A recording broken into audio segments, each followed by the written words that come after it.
ग्राहक ने दुकानदार में दाखिल होकर दुकानदार से पूछा, केलों का क्या भाव लगाया है?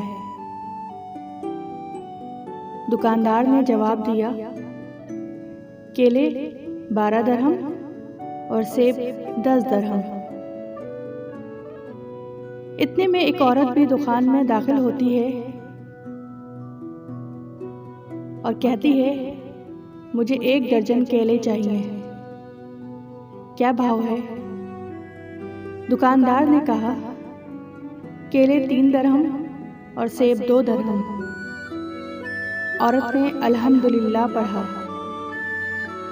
दुकान में पहले से मौजूद ग्राहक ने खा जाने वाली गजबनाक नजरों से दुकानदार को देखा।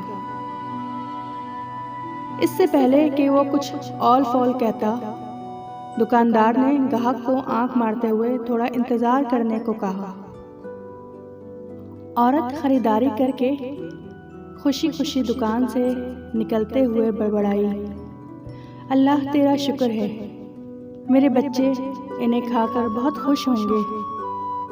औरत के जाने के बाद दुकानदार ने पहले से मौजूद ग्राहक की तरफ मुतवज्जा होते हुए कहा, अल्लाह गवाह है, मैंने तुझे कोई धोखा देने की कोशिश नहीं की। यह औरत 4 यतीम बच्चों की माँ है, किसी से भी किसी किस्म की मदद लेने को तैयार नहीं। मैंने कई बार कोशिश की है और हर बार नाकामी हुई है।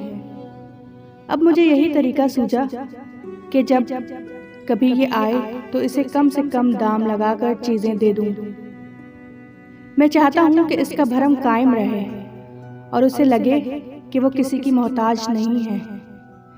मैं ये तिजारत अल्लाह के साथ करता हूँ और इसी की रज़ा और खुशनुदी का तालिब हूँ। दुकानदार कहने लगा, ये औरत हफ्ते में सिर्फ 1 बार आती है। अल्लाह गवाह है, जिस दिन ये आ जाए उस दिन मेरी बिक्री बढ़ जाती है और अल्लाह के गैबी खजाने से मुनाफा बढ़ जाता है। ग्राहक की आंखों में आंसू आ गए।